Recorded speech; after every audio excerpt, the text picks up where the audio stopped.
Kasi ang tao ay may option nga, paano ang Diyos pa kaya, no? Na yung katalinuhan ng tao ay wala lang yan sa sa katalinuhan ng Diyos, no? Kaya magano lang talaga tayo, magdasal lang po tayo, yun lang po talaga ang pinakamabisang paraan. Magdasal po tayo, manalig tayo sa Panginoon na sana darating ang panahon maging safe tayong lahat, no? At lalagapak na lang yung 10 na mga paa na naghahari, no?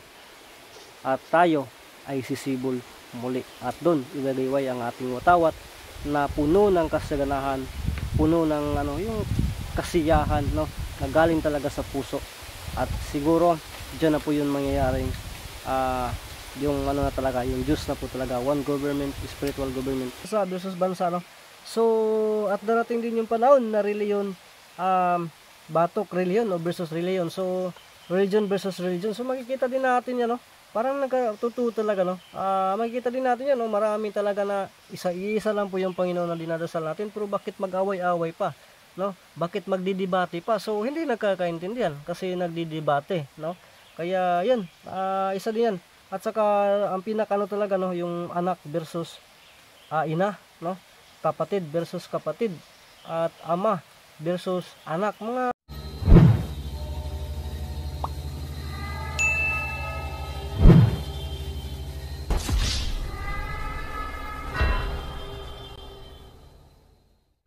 Ghost Hunter 18.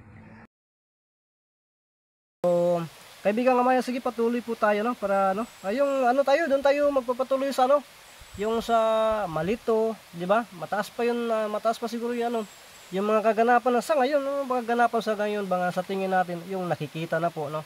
So ano po yung diyan?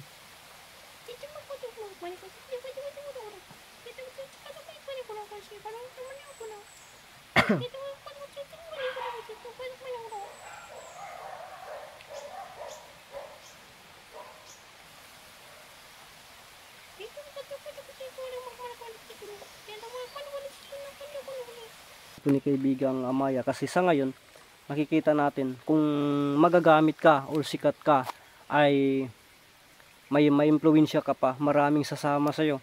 Pero kapag hindi na, ay nandoon na naman sa kabila. So doon natin masasabi na wala talagang matitinang prinsipyo, kahit na mga yan, mga yung talaga ba, yung mga mataas na po yung kalibre nila, no? Yung may mga graduan talaga, may mga profession, pero pasasalaro ng politika at madumi talaga, at yun po, no, ang nangingibabaw po sa bansa natin. Doon ang pinakamarumi talaga. Kaya isa din yan sa dahilan na hindi tayo umaahon o matagal tayong umaahon. At yun, yun ni Amaya na prinsipyo talaga. At yun sinasabi niya na ang Diyos ay, ang gusto ng Diyos talaga ay yung may prinsipyong tao, no? Ay yung bang kahit na mag-isa ay lalaban pa rin, at yung hindi ba tumba-tumba, no, balimbing yung pagkaano diyan. Kaya parang din, no, parang tama din yung sabi ni Maya, no. Kaibigan nga Maya po, parang din yung bang para sa akin din, no, sa sarili ko ganun din yung ko. Di baling mag-isa tayo, no, sa pagtingin natin na masasama, di tayo susama, no. Yung kahit na marami pong maraming magagalit sa akin, no, sa sarili ko, wala akong pakialam diyan, sa tingin ko nasa tama lang ako, o okay lang yan, no. Pero pag ko na maling-mali yung ginagawa ko, tanggapin natin, no. At yun, kaibigan Amaya, kasi naman din sa ko, nasa akin na naman yung ilagay ko. Pakita ka nga ulit, kaibigan Amaya. I-focus ko yung camera dyan, ha, kaibigan Amaya. Okay na po ba sa'yo? So, yun. Sige po, kaibigan Amaya. Ano po yung dyan? Okay lang po yun. Naintindihan na po yun. Naintindihan ko na po yun. At nakikita naman yun ngayon.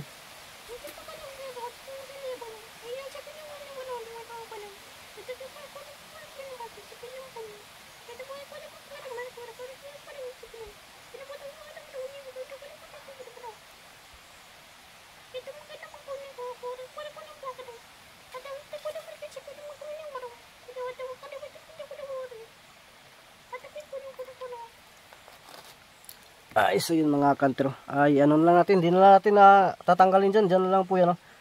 Sabi po ni kaibigang Amaya po, no, wala talaga, ano, wala tayong, ano dyan, no? Kasi yun na po talaga yung takbo ng, ano, kung sino yung magagamit pa doon talaga, no? Hindi na natin talaga maano talaga na yung prinsipyo ay mananatili na ganun, no? Sa pagano ng isang tao. Basta ano niya, isa po din yan sa ano, sa laro, no, ng Panginoon. Yung bang yung mga drama po, no, na magaganap bago sisibol ang ano, no, kaharian ng Panginoon. So ano po yan, isa po yan, ano, malaking hudyat po yan, no, na ano, na mawalan tayo ng saktong balanse.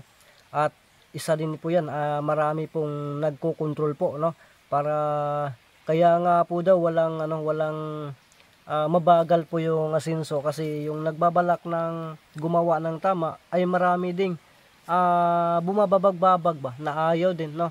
Kaya mahihirapan, no, mahihirapan talaga, kasi gusto na hindi talaga ahon ang Pilipinas, pero sa ayaw at sa gusto ahon talaga, no. At saka yun, marami pong ginagawa po nila yan, no, para po sa personal interest, no, o sa mga yung kapangyarihan ba, yung impluwensya po talaga, no. Kaya yun, maraming magugutom, no, at saka maapektuhan po talaga.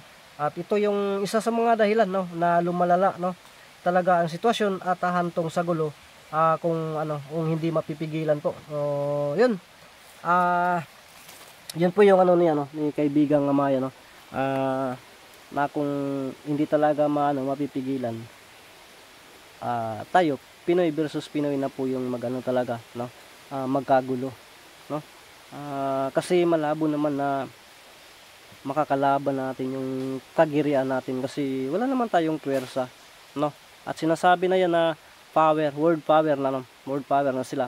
Kaya wala tayong diyan. Kaya yung Pilipinas ay patamimi lang, no. Kasi kapag lalaban tayo, ano ba yung natin diyan, no? At kaya nga yung mga ibang bansa na may interest din sa Pilipinas, gustong hawakan ng Pilipinas, doon din laban-laban din, no. Pero ang totoo niyan, lalabas diyan, no? Lalabas diyan, tayo pa rin yung kawawa, kasi tayo yung may malaking utang sa kanila, no. Di wala tayo yung kawawa, no, mabayaran pa rin natin.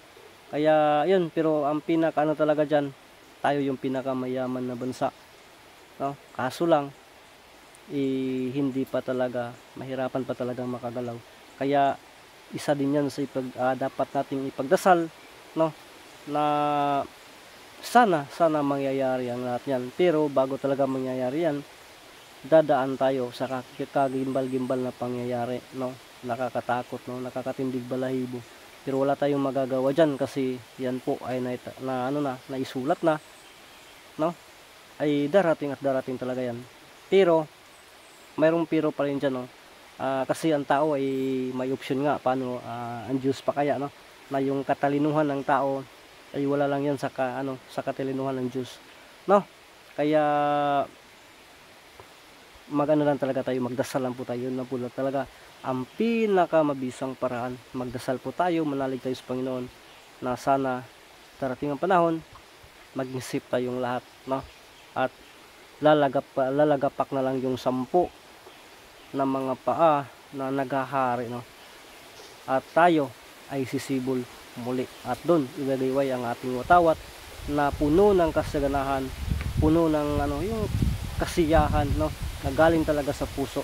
At siguro diyan na po yung mangyayaring yung na talaga, yung Diyos na po talaga, one government, spiritual government, magka-isa na po talaga ang lahat. So napaka-goods, no, at magandang pakinggan, kung mangyayari po talaga yan, no. Pero alam po natin na sobrang tagal pa po yan, at dadaan pa po tayo sa mga kuskus, balungos, o mga ilang bagyo pa yung tatahakin natin dyan, no.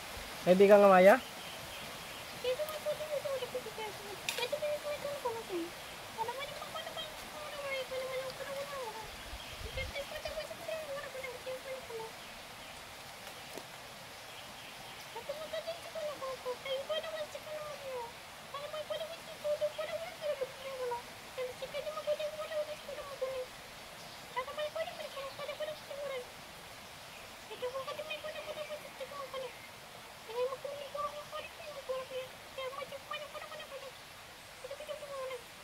So yun mga kantero, sabi pa niya no, sabi pa niya na yun talaga mangyayari talaga no. At yun, may sinasabi na po daw no, noon na magaganap talaga. Ito matindi din to no. Pag hindi talaga mapipigilan, ay hindi talaga ito magaganap talaga o mangyayari talaga no sa panahon natin ngayon na yun, mangyayari po yung yung nangyari na po yung bansa no, laban sa bansa. At darating din yung panahon na reliyon, batok reliyon o versus reliyon. So religion versus religion. So makikita din natin yan no. Parang nagkatuto talaga no. Makikita din natin yan no, marami talaga na isa lang po yung Panginoon na dinadasal natin, pero bakit mag-away-away pa no? Bakit magdidebate pa? So hindi nagkakaintindihan kasi nagdidebate no. Kaya yan, isa din yan. At saka ang pinakano talaga no, yung anak versus ina no, kapatid versus kapatid, at ama versus anak, mga gano'n no. So gulo ka talaga no, magkagulo talaga. So nangyayari na yan no, sa panahon natin ngayon no, mga balita talaga parang makikita natin na ito na talaga no. At sana po no wala na tayong magagawa kasi mangyayari talaga yan. At ang isa lang talaga ng tao na sana maging handa no, maging handa talaga na sana malampasan natin lahat no. Kasi pagkatapos nito, dito po talaga no, pagkatapos itong mga gulo na sinasabi ng Panginoon na darating po sa tao, ay yan po ay mga pagsubok lamang no.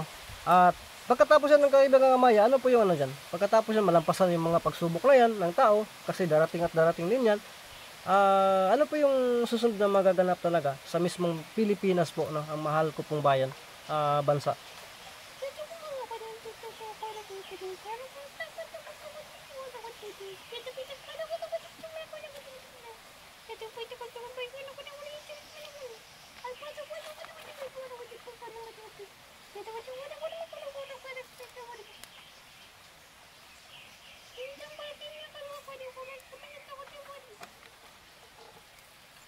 So yun no.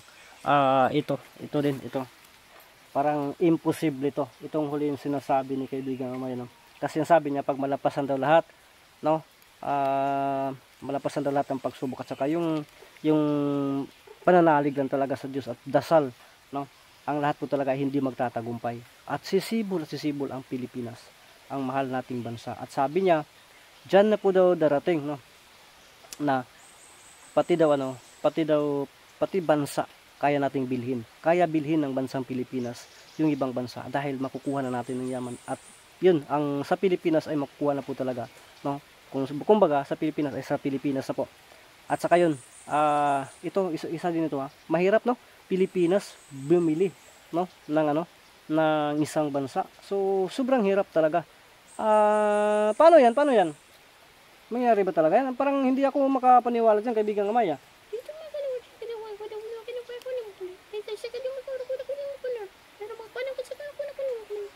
You know?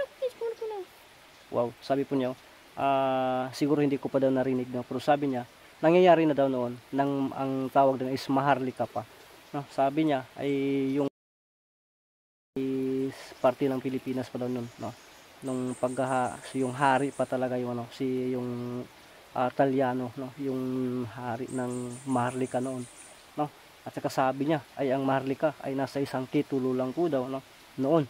Kaya yun, kapag makuha po daw yung lahat no, sabi niya kaya natin bumili ulit ng isang bansa. At sabi niya yung mga OFW daw na kapatid natin no, ay uwi yan at dito na yan magtatrabaho sa Pilipinas kasi napakayaman na po yung Pilipinas sa sa pamumuno ng galing po no, yung talaga pamumuno ng yung sinasabi na yung masagana no, at puno-puno ng pag-asa no. Siya po yung mamumuno diyan sa time na yan. Sana po at hindi natin hindi lang niya sinasabi kung sino, basta darating at darating din yan no. Kaya yan, mahirap na uwi yung OFW natin, tapos yung iba na taga-ibang bansa ay sila na po yung pupunta sa atin, sila na po yung parang tayo na po yung abrodanan ba, yung bang sila na po yung maging OFW para sa bansa natin. Kaya yung bang sa bansa natin manilbihan, parang ganun. So napaka-imposible talaga no. Kasi hindi nga tayo, mahal nga yung bigas ngayon, tapos pa, pero siyempre baka no sakali yung mga plano ng Panginoon ay wala lang talagang sagabal, magkatotoo lahat, no? Kasi ngayon process pa talaga, no, pinoproseso pa. Kapag darating na yun, diyan natin masasabi, no? Baka mali natin, no? Ako na nagba-vlog nito, hindi na pala ako makarating sa panahon na yan kasi sobrang tagal pa po, no, darating. Pero darating, kung may makaalala man, ayun makasabi, tama pala yung mga sinasabi ni ganito ganyan nangyayari. So ganoon na lang po talaga, no. At kaibigan nga Maya, hindi na lang po ako magtatagal kasi parang ano na, parang udto naman. Udto na. Mabalik lang siguro ko, no? Babalik lang siguro ko sa ano, sa susunod.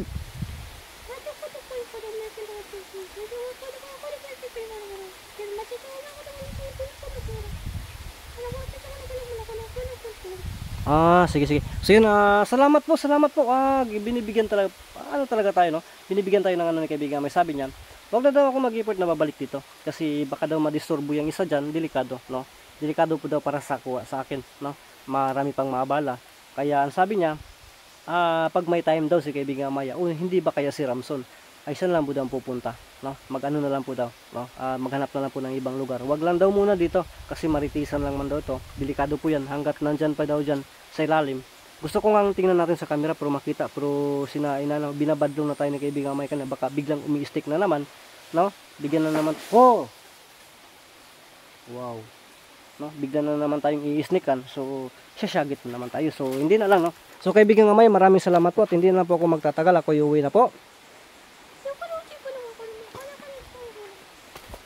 So yun, nandun talaga, turo, klaro kayo. Turay ang yelo mga counter, yelo niya nga kuan, pero di na ginako dulon kay manggukod jud na siya kay nangitlog man, no? So sa lahat na nakakita diyan, yung dito tayo, dito ini-sneakan tayo. Kung lalapitan natin siniguro dagan-dagan jud dali turo gid, klaro kayong kubra, yelo tapos yun, naglikos gid siya. So salamat po kaibigang Maya. So antayin ko na lang po yung pagpunta mo dun, salamat po. So mga kantero, tayo po uwi na. At iulitin ko sa lahat na makakita ng video na to, kayo na pong bahalang humusga. At hindi natin ano na ito po ay totoo. Kayo na po yung bahalang humusga talaga, no? Kasi yun, may freedom to bawat isa. At ang importante lang talaga dito, kung nakikita nyo na may basihan or may makita kayo na ibang ano dyan, kayo na po, no? At yun, kita-kita lang po tayo sa susunod ng mga video. At bago natin i-close to, maraming salamat po sa inyong lahat.